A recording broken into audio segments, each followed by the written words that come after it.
Screech by Taran NCT on AO3. Episode 8, Chapter 8. Izuku opened the door to Class 1A, and there, at the far end of the classroom, was Bakugou. It hadn't been all that long since he'd last seen Bakugou. After all, there was only about 10 days separating third year of middle school and first year of high school. But those 10 days had been amazing. 10 days where he hadn't had to listen to Bakugou screaming at him about his sudden quirk, demanding where his quirk came from, why he'd never shown it before if he really had it for years. 10 days where he hadn't been called useless. 10 days where the voice in the back of his head wasn't telling him he would be better off dead. Hitoshi must have realized that Izuku was having a tough time, because he put his hand on Izuku's shoulder and guided him into the classroom and towards where the seating chart was on the podium. "Nope, you're switching seats with me," Hitoshi said, seeing that Izuku was seated directly behind Bakugou Katsuki, the blonde kid who was so loud he heard from outside. Hitoshi's seat was behind Izuku's, with Yaoyorozu Momo behind him. "Come." The two of them approached their desk, and the blue-haired boy, Izuku remembered from the entrance exam, the one who had interrupted President Mike's explanation, was currently berating Bakugou for putting his feet on the desk, turned to them. "Hello, my name is Ida Tenya. It is nice to meet you." Izuku eeped, but was saved by Hitoshi's lazy drawl. "Yeah, I'm Shinsou Hitoshi, and the nervous one is Midoriya Izuku." Before Izuku had a chance to introduce himself, Bakugou just had to stand up. "Deku, what the fuck you doing here?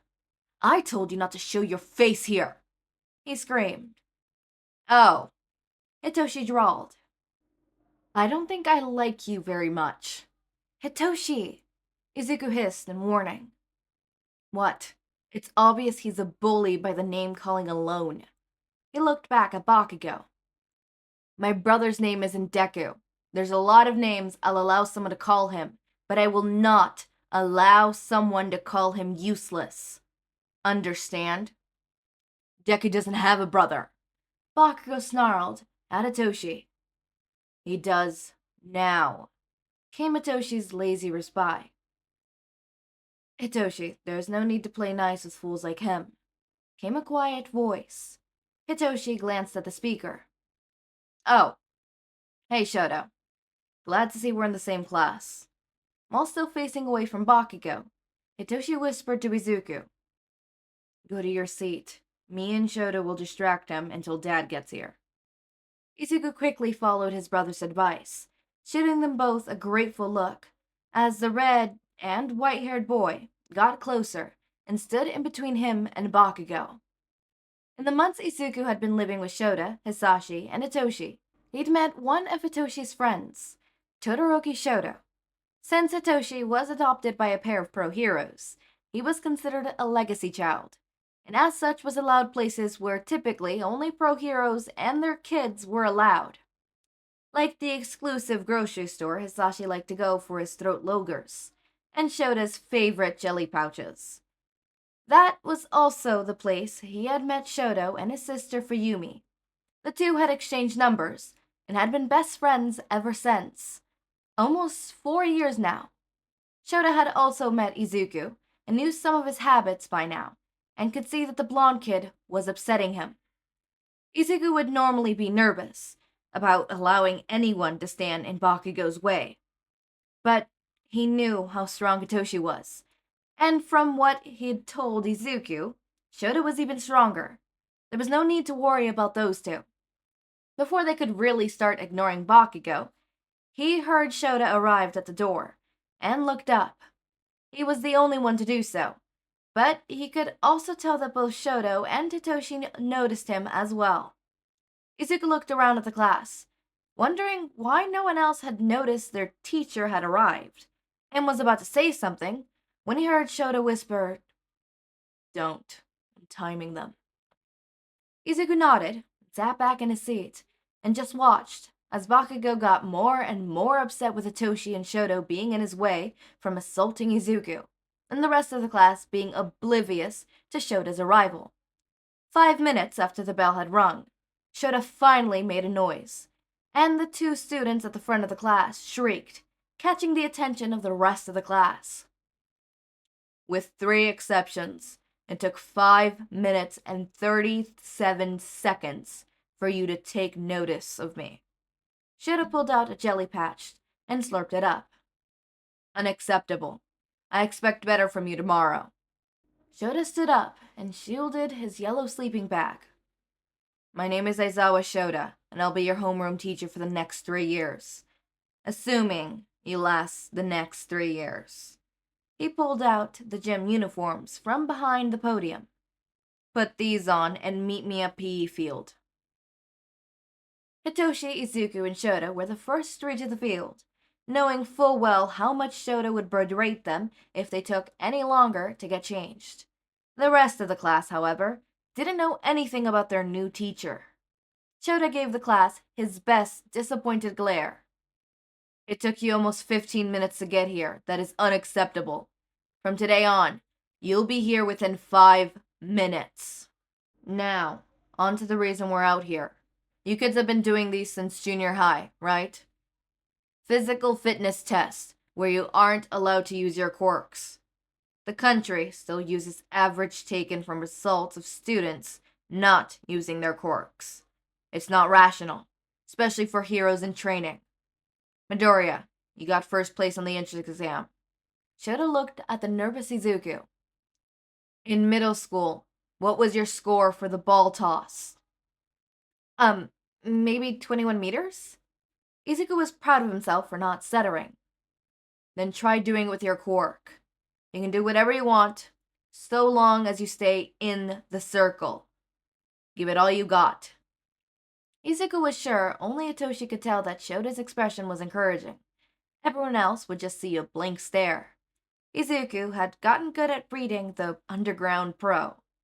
Izuku caught the ball Shouta threw at him, and got into the circle. Anything goes, okay? Izuku took a deep breath, but then seemed to catch himself and looked back at the students. You might want to cover your ears. Once he saw that they had, he gave them a small smile and then turned back to the field and took his deep breath again before lightly tossing the ball and unleashing the most powerful screech he felt was safe at the ball, blasting it across the field. Shouta looked at his reader and raised an eyebrow. A moment later, the score, 874.2 meters, showed up, and Shouta showed the rest of the class. Know your maximum first. That's the most rational way to form the fundamental of a hero. So manly, Kirishima explained, while punching his fists together. I'm getting pumped. Awesome, this looks like fun. Izuku had to turn away when he heard that comment from Ashida, as he knew he was about to start snickering if he so much as looked at either Shouta or Hitoshi. And sure enough, when Shouta grinned and put an end to the excitement, he heard Hitoshi snicker. It looks fun, you say? So, you were all planning to spend your 3 years having a good time, making friends? What happened to being a hero? Shouta's tone and expression made the entire group fall silent. Alright then. New rule.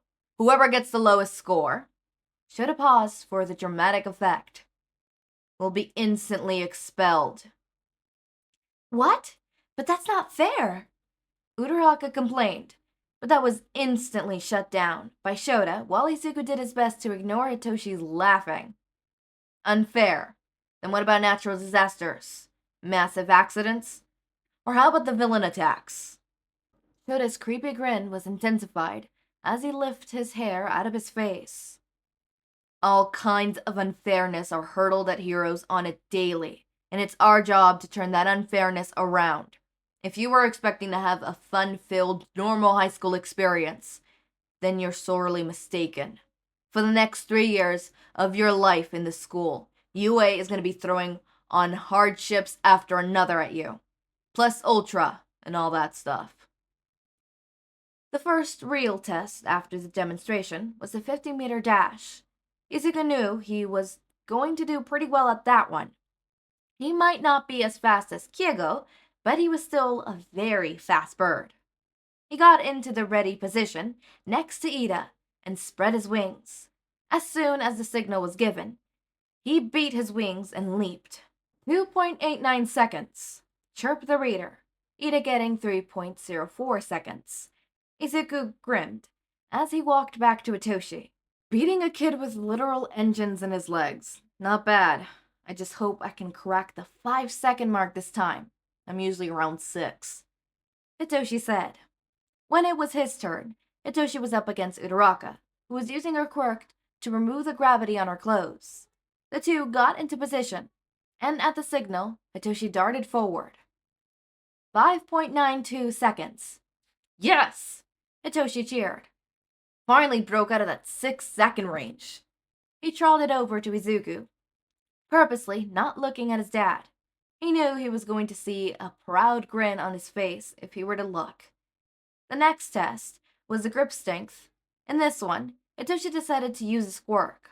With a little snark and a gamble, he spoke. Hey, Izu. Yeah? Izuku's mind went blank.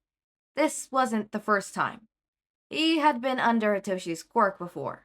He had asked to experience it the first time they had a training session together, so he knew exactly what was happening and wasn't surprised at all when Hitoshi ordered him to grip the held hand device. He was, however, surprised when he got a score of 572 kilograms. Releasing Izuku from his control and showing Shouta, who wrote down the score down for both boys, Hitoshi grinned at Izuku. I read somewhere that owls have a grip that's like 10 times greater than a human's, and I wanted to test it out. I normally have around the mid-50s as my score. After the grip test was the standing long jumps, and Izuku looked over at Shouta and asked, since I can fly, is this one really necessary? I mean, the score is either cleared sandbox or didn't clear sandbox, right? Shouta gave him a deadpan look, sighed, and then added, yeah, you can skip this one. Shinsou, you take his place. Sure thing. Hey, Izu. Hitoshi raised an eyebrow and challenged. Izuku heft out a laugh. Sure, he replied, getting drawn into his brother's quirk again. Take this test for me, would you? Izuku got into the starting position for the test and spread his wing. With a single beat of his wings, Izuku easily cleared the sandbox and glided back over to Hitoshi. Sensei, Ida shouted with an arm chop. He didn't take the test. You sure about that? Shouta challenged. Yes, Ida confirmed. Shinsou never even got near the sandbox. Ida, this is a quirk assessment test, not a physical assessment. Shinsou used his quirk. I am finding the baseline for my students' quirk. Shouta raised an eyebrow at Ida. And since you're so concerned about this test, you can take your next turn. Ida didn't clear the sandbox, and he fell on his butt, getting some sand into his pipes as he got up. The repeated side steps were annoying for everyone, as were the sit-ups and the seated toe touch, where Shouta tied with Ashiro, both being able to fully fold themselves in half. For the long-distance run, Izuku kept up a lazy flight while keeping up with Yaoyorozu on her bicycle. When it came to a test for the rest of the class to do their ball throw, Izuku was sure Hitoshi was going to use him again, but this time, he called for someone else. Uraraka, can you do me a solid? Oh, Her eyes went blank. Use your quirk on this ball. Came the order. A score of infinity later, Hitoshi was leaning against his brother. Well, that was the last test. I know I didn't get first place, but I think I cracked the top 5. What about you? Well, Izuku hesitated. He knew Hitoshi didn't have his squirt gun on him, but as much as he wanted to say he didn't do too well, he knows he did better than Hitoshi did. Maybe also top 5?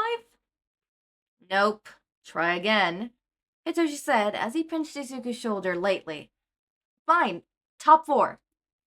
Hitoshi glared at him, but decided to accept the answer. It was likely the best he was going to get right now.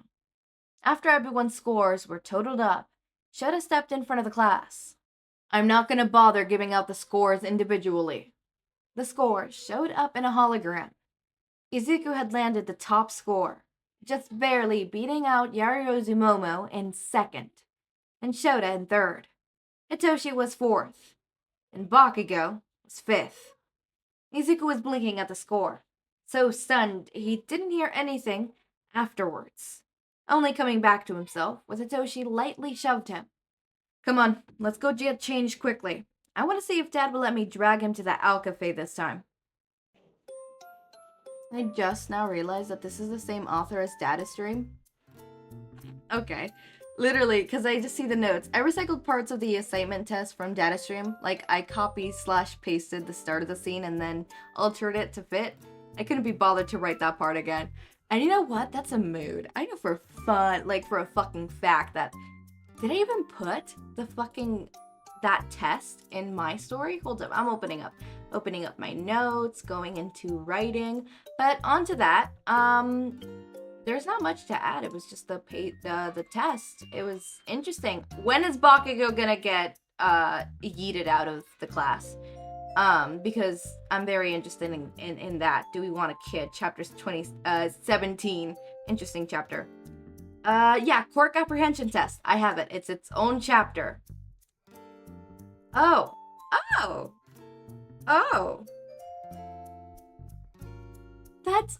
gonna cry. That's such a cute... Okay, I just read the summary and I forgot that I made that certain line of thing. And I'm like, I'm crying. Fuck. No. Sorry. I've been very emotional today because I just wrote I finished the rough draft of chapter 3 and woo, breathe in, breathe out. Really gotta breathe, y'all. Okay, I'm breathing. God, this one scene, it's specifically this one scene. I'm not gonna tell you where it's at, when no. It's this one scene specifically that's gotten me teary up that I just, every time I think about it, it just makes me start crying. And I've been emotional ever since. So I'm a little emotional. God, I feel bad for you guys. If I'm over here being emotional, I can't even imagine what it's gonna feel for you guys, because God, I don't know what's worse. The fact that I recycled my own writing in that specific scene too. I recycle that from a roleplay. Ooh. But no, yeah, that's a mood. Recycling things from your own, like, it's not copy pasting. It's not stealing. It's recycling your own work. Come on, reuse. You already did it once. Just redo it. And by redo it, I mean copy paste. Exactly. Do not be ashamed of that. We don't got the time. We don't. The AO3 curse be on us, okay? The AO3 curse got on me, alright? It got onto me. The reason why I haven't been able to upload as often as I would, like daily and not missing a couple days is because my schedule has suddenly gone from I am home all day and, I'm actually free and available and my problems are just, can't fucking sit down and record, and instead I'm watching The Rookie for the 14th billion time, or watching My Hero Academia for the billionth time, or trying to figure out how to do the reaction video thingies, to work, sit, record, and then work. Not complaining, because I'm gonna be able to buy my cat a cat tree. I accidentally bought him a vest. Look, I accidentally put into the cart, and I accidentally clicked the button for instantly add to cart and buy. And then I also put in my information of my card, my card, so my debit card, not my credit card, my debit card. So it was an accident, okay? I accidentally clicked instant buy. I accidentally, put all my information, inserted the numbers, the security number, the date expires, my name. I, typed out my address. Point ticket is, I made an impulse buy, and I didn't even check if it was gonna fit him. And I'm now worried that it's not going to fit him in the chest area because I got a small. And I thought, okay, small is not going to fit him, right? It's going to be too big because it's supposed to be a cat item. And he's not even a year old yet. He's 6 months, right? I think 6 months exactly. No, not exactly, but he's 6 months. Almost exactly. Barely past the 6 months mark, but he's 6 months. So I thought, okay, I'll just might as well get it for him now, right? See, you know, how he handles it, even if it's a bit loose. If he's okay with me putting it on and then taking it off, then he's probably going to be a cat who enjoys that. Turns out that the sizing was for kittens as well. So that's interesting. Kind of forgot what I was saying. Oh, right. The vest thing. Yeah, I ordered it. Impulse buy. You know what? You know who I feel would impulse buy shit? Hizashi. I feel like motherfucker would impulse buy stuff. Not for himself, but for others. What is that? Just like love language. Okay, what do you think every single one of, okay, specifically Eraser Mike. What do you think their love languages are? I'm always headcanon that Hisashi's love language is mainly physical touch. Or not necessarily physical touch. It's mainly words of affirmation and gift giving. As for Shouta, I feel like his main, love languages are physical touch and acts of service, in the sense of what he likes to give, right? What he likes to receive, I feel like his would be, you know, also those. I feel like his was aligned with those. As for Hizashi, I feel like he would very much appreciate quality time and words of affirmation. I don't know. It's just something like that. I don't know. I feel like but like definitely gift giving. I feel like Hizashi is a gift giver and Shouta is more of a, I'm not gonna give you a gift, but I'm gonna do a bunch of acts of service. Like, you are having trouble with this, I'll help you with that. You need this, I'll do that for you. Right? I'll do this for you. Also, physical touch. I feel like he's a big softie at heart. I feel like he's very much can we cuddle? I want to cuddle. Can we hug? I want to hug. But only when they're, like, alone. Right? No public. I feel like he's a huge of, like, no PDA. No public signs of affection. Nope. No PDA. I'm about to look like I fucking loathe your physical touch. Get the fuck away from me. But the second the door closes, he's like a cat. He's literally like a cat. Both of them. I mean, like, think about it. Cats do things for you to help you out, right? I know for a fact my cat, I accidentally conditioned him to wake me up in the morning every time my alarm goes off.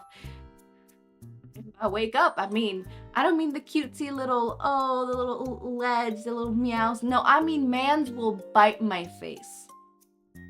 I have never slept through an alarm ever since he started doing that, because motherfucker does that. Right? And if it's literally just me in the house, there's nobody else, it's the morning and it's time for him to eat, does not matter that there's no alarm, motherfucker will fucking bite me. I also accidentally conditioned him that when he meows at a door, I will open it. With the exception of the front and back door. He's not allowed to go out there. He's not an outside cat. He's an inside cat. The only times he's allowed to go out there is with his harness on. I do allow him to go out there with his harness and leash. Otherwise, no. I swear to God, we have a husky and we have a cat, right? Obviously we have a cat. The husky constantly is trying to get in because the husky is jealous that the cat is inside. By the way, they're completely good with each other now. They play around, whatever. Storm is still a little not petrified, but still a little wary of the dog that we have, Astrid.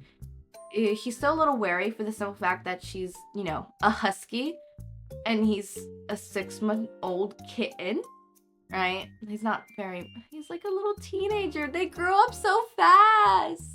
Okay, whatever. Point taken is, I accidentally conditioned my cat to motherfucking meow at doors for them to be opened and to bite my face off. But, like, I was thinking gift giving, like, when cats, kill a rodent and then they bring the dead corpse to you as, like, a sign of affection, like, here, I love you. Or how cats 1 second are like, yep, cuddles, free time, and then all of a sudden it's like, get the fuck away from me. I feel like that's Shouta. And not necessarily the killing a rodent and taking it to you. Not that part. Just exit that part out. Just ignore that I said that.